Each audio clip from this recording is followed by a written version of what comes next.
Hello, my name is Jason Marsh of the Force Marsh Group, and this is an overview of the data entry template for the 2016 Election Administration Voting Survey.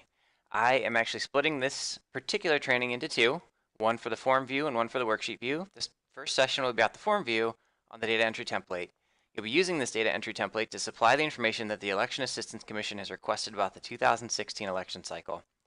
The materials I'll be discussing here can also be found in the guide to using the 2016 Election Administration and Voting Survey data entry template, which can be found online at the EAVS portal, as well as the data entry template that I'm going to be walking through today.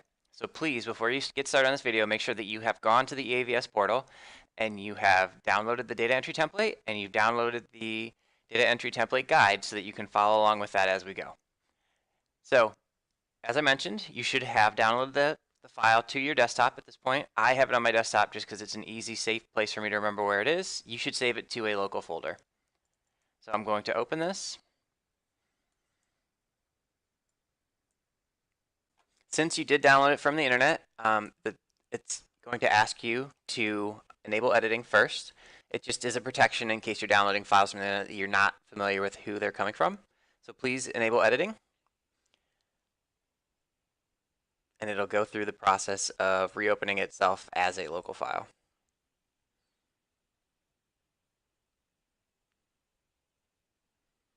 Okay, so now that we have the file ready to go, the first thing we're going to do is we're going to go to File, and we're going to go to Save As. Just a note, I'm currently working in Excel 2010. If you're working in 2003, there are some limitations that I outline in the guide, and I will go through them as they pop up through the process. But in 2003, this process, you'll save the file as a .xls file, and the macros will still work efficiently. In 2007, 2010, 2013, you're going to save it as an Excel macro-enabled workbook, as you see here. So you can see that when you initially download it, in my computer, it goes to my downloads folder, but I want to save it to a local folder that I'll know exactly where to find it at. I've done this before, so you can see I have another version of this already there. So I'm going to save it locally to make sure it's available, and anything content that I save thereafter will be saved to my desktop. And then once I'm ready to start rolling, I will go to the security warning, macros have been disabled, and I'll enable that content. The macros are actually the backbone, the programming that make the functionality for all the data entry components on this particular template work. So letting it open. And just a note, once you have saved your document as Save As, you can now just click the Save button, and it'll continue to save to that location. Okay, a quick overview. Okay, so now I wanted to give you a quick overview of the data collection instrument. So, looking here, you can see that the form for data collection is launched. The template actually offers you two choices of views for entering EAVS questionnaire data. The form view, which is what you see here, permits you to enter the information one jurisdiction at a time using pre-formatted forms. And the worksheet view, which is what you get when you click this worksheet view button, actually allows you to go into the data set and enter things one cell at a time, with the exception being some of these total columns that are locked down and are computed for you automatically. You'll note that in either format, things are locked down, so you can't make changes except to the permitted places. So you can switch between the two views at any time. To return to form view, you just come up here and you click back to form view, and it will open itself back up.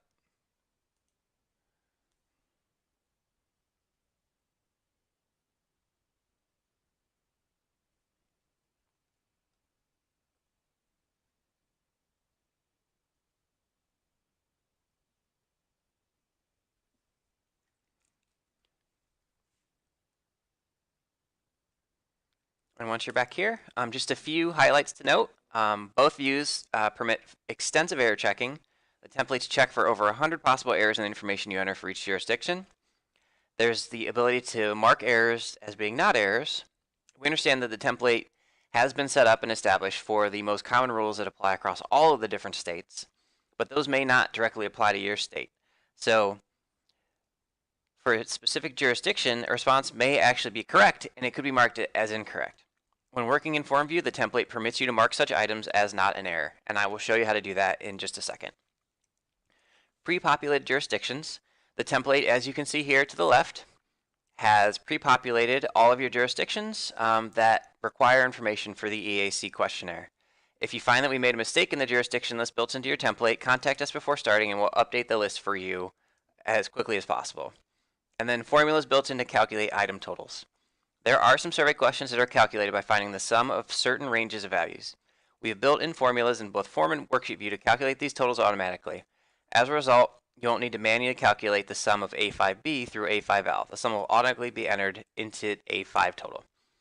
And that was one thing that I had shown you on the Worksheet View, and I will highlight it again. And as I'm going through entering data, I'll show you how that occurs on the different forms as well. As was the case in 2014, the 2016 EAVS data entry template are applications developed in Microsoft Excel. In order for you to use a data entry template, it's recommended that you have Excel 2007, 2010, or 2013 installed on your computer. If you are still using Microsoft Excel 2003 or earlier, most of the functionality will still work.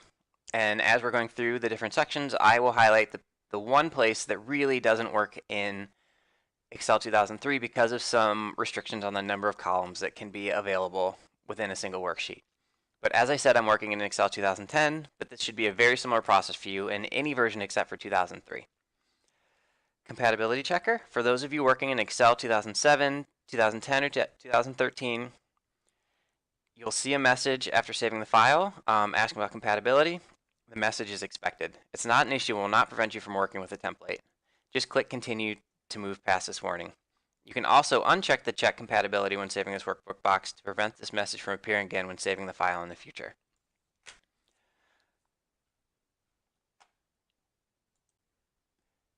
In the 2016 Election Administration Voting Survey, there were some questions removed. In particular, in Section B, there are some questions that you may have seen in previous surveys that are currently missing.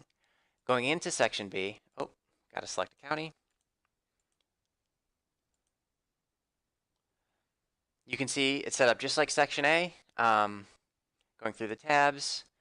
But you may notice from previous surveys that you are missing some questions. And you can see B20 to 21. So this is a good example. It goes from B21, B22 to B24 directly. We contemplated updating the numbering, but to avoid confusion from previous surveys, we left the numbering the way it is and just removed the questions from the form templates. Similar to this, if you go back to EBS Home, in the worksheet view, going to be, you can see clearly that these questions that were removed, and the first one that was removed was this B3A question block, have been turned dark gray, and they have the note that the question removed. To avoid any confusion or to prevent you from having to rework your current data collection system, we still allow entry for these particular data blocks, but if you don't have data for that, it's completely fine. And there will be no error checks run on these particular question blocks. There'll be no issues or things brought up as a result of these questions being removed. But you can see in the worksheet that they are present here and available if you have already collected that and wanted to bring that into the data. So now that we've enabled the macros and saved the file, we can start using the Excel template. The first page of the form view is referred to as the EAVS Home. If you click on a button that says EAVS Home, it will return you to the screen that looks just like this. To use a form view, first use the drop-down menus for state and county to select your state or territory and jurisdiction. So you can see here, it has started pre-populate with Missouri. We have populated all the counties for your different states. Again, just to reiterate, if you look through the county list and it's not right, or you're missing one, or maybe something has been changed, please let us know and we'll get it fixed as quickly as possible. But when you're ready to enter data, select your state and select your county. In this particular case, I'm going to go with the Dare County. And then you're ready to go. So you can click on the first section. You can see that they're listed down at the bottom, A, B, C, D, E, and F. You can enter them a section at a time. You can skip to B first. You can do them in whatever order is most appropriate to you, and that data will stay there and be populated every time you open this form as long as you click Save before you leave. For this particular purpose, I'm going to open section A first. And you can see that when you open section A, you get the voter registration message. Once you've read this and you are ready to move on, you can click the continue button that's located here. Again, EBS Home button will take you back to that previous form. And then there is also a section A error check that we will be discussing shortly. So now that you're ready, again, you can click to the tab at the top as well if you want to click directly to the next screen. On each of the different screens, and you can see I pre-populated some data here, you can go and click previous, and it'll take you to the previous tab, or you can click continue to go to the next tab. So I have entered a little bit of data, so I'm going to skip through. Continue, I've entered this data just so I can show you an active error message when we are working through this process. Okay, here is an example of one of the total boxes. Down here, total registrations, it's green, and as you enter data into here, it updates that total box automatically and also updates that data entry point that is locked down on the screen behind automatically as well. Okay, so you can click through the top and enter what pieces you need, and when you're done, you can click to the last tab. If you click continue here, it'll take you back to the initial tab where you can go to EBS Home directly, or to go back to that last tab, you can go to EBS Home directly from here, or there's also the option to click next to go to the next section if you're ready to enter. In this particular case, since we're on section A, you can start entering section B immediately. So for our purposes here, we are going to hit continue to go back to the first section, and we are going to demonstrate the error check. So for the error check, when this box is yellow, it means that the error check has not yet been run.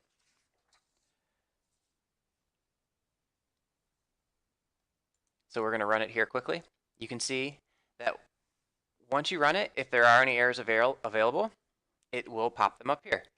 If A2B is not selected, the sum of A3 and A3B cannot exceed A1A. That's kind of a mouthful and it's a little confusing, so we try to put in notes here. But essentially what that's saying is that there's an error in the data that you need to go back and fix. We try to highlight the sections where the error is so that you can either make notes or go to the worksheet view. You'll actually see that it is highlighted in red where the error occurs. If, for whatever reason, you get an error warning and you don't feel like it is a warning for your particular state, you have the option to check this button. And again, as long as you save the worksheet appropriately, if you click OK here, for all future checks, it will not pop up as an error again. But for now, we're going to leave the error, click OK, and you can see that the section A error check turned red. So that means that you have active errors in your sheet that need corrected, that you can then go back in, make the correction,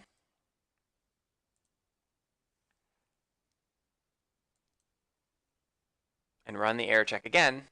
And once you are satisfied that all of the errors have been cleared, the section A error check will turn green, saying that you've successfully entered all of the different components to this section and you have no errors, so you're ready to move forward. Okay. Now that we've made it through a demonstration of section A, including the error check, I wanted to plug another one of the documents that we have provided. Available for download on the EAVS portal, we have the Supplemental Instruction Manual that we are providing for the Election Assistance Commission. And what this will do is it goes through question by question the entire data collection survey, and it's going to help ensure that you're interpreting the questions correctly. So if you get some of these error messages, if you're going through and you're not sure exactly what to enter in a field, this is another good spot to reference, to look at the question, and it just provides additional information for each question, background information for exactly what they're asking for. It's been extensively revised this year, so you definitely should read this over as you're going through this process and use it as a reference as you're entering data. Okay. One other thing to note is that because of some of the functionality built into the macro, one thing that you may have been used to using in the past that you probably use while you're working through an Excel document is these undo and redo arrows up at the top. Unfortunately, for the purpose of this data collection instrument, you will not be able to use these undo and redo. So if you make a mistake, such as accidentally overwriting data in a cell, you'll have to go through and you'll actually have to type in the correct data instead of just going back to undo. Okay, so again, just a plug for saving your data. Now that you've entered a section, if you want to make sure that you don't lose anything, please, please, please, after you've correctly done your save as and saved it to a local folder, go up here and just click save. It takes just a few seconds. You save your data and you make sure next time you come into the document, it is ready to go for you. Another warning note, if you do open it up and you accidentally click on another state, you have selected MS to enter data. Are you sure you want to remove all data from a state previously selected? This is not going to be ideal unless you want to clear your whole data entry process of what you've done so far. So if you do accidentally do this, if you click no here, nothing will happen. If you click yes, it'll actually take and remove all of the data that had been previously entered and populate the worksheet with the new state and counties that are appropriate. So again, another good reason to save and to save different versions of this file. So you can save like this. I actually, from day to day or from session to session, will oftentimes go and do a save and just append maybe the date at the end. Just to save it and have another version in case something were to happen. You accidentally overwrite it with that state mistake that I just showed you. Just to make sure that if you go through and you're doing this, you don't lose all the data you previously entered, because that could be a very frustrating experience. Okay. So another thing to note on this particular form is that because there's so much data being collected and there's so many tests being run, you may experience some lag times as you enter data in certain cells on the worksheet, specifically for questions A1A, B1A, and C1A. After entering data in these cells, when you attempt to move to another cell on the worksheet, the program may freeze for a second. So just be patient. It will unlock itself. This is an error that we are aware of, and it's something that we're hoping you just be patient and work through. It's a side effect of the error checking. For the vast majority of cells, you should experience little to no such lag, though the EACA worksheet may be a bit slower. And you even saw that when I was trying to open it. Oh, let me pick that Adair County again.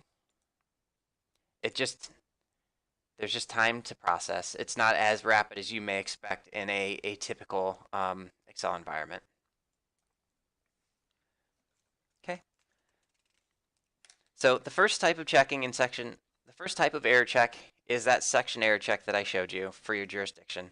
And that's where you actually go into the voter registration, you click the section A error check, ignore warning during future checks, okay, and it's good to go, it's green, and you're ready to go. I went through that. It's a great way to check your data entry as you go rather than waiting until you've entered all of your questionnaire responses.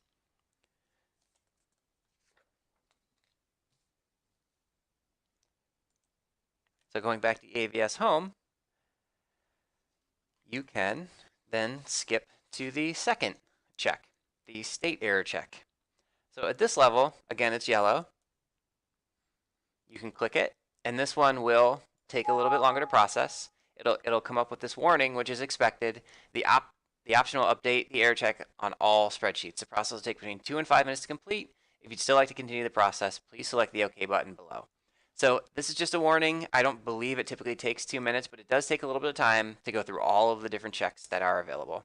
So when you're ready to do this, click OK. The error check has been run and all fields have been updated. Would you like us to create a document that contains the issues we've identified? If you click no, it will go to no, and you won't see the error report. If you click yes, you'll actually see it create an error report in a Word document that prints out for you that lists all of the particular errors that have been found in the data that you've entered. Again, this is something to save, and it's an easy way if you want to kind of do that error check on the overall document instead of going section by section. You can do it this way instead and get all of your errors in one document that you can then refer to and make the error corrections all at once. Okay. So again, if you want to save. If you don't want to save, that's up to you. This will be regenerated every time you click that error report, the state error check here. And you can see that once you're on the state error check, because there was an issue, the A1A is now highlighted in the background. And we'll get into that a little more in the worksheet view as well. This gets highlighted, and you can see that it actually shows you the error message that is popping up. So this is the end of the training for the form view of the 2016 data entry template. If you have any questions or concerns, please don't hesitate to reach out to your technical assistance team and they will be happy to help you. And look forward to the next video where we actually walk through going through the worksheet view of the data entry template. Thank you.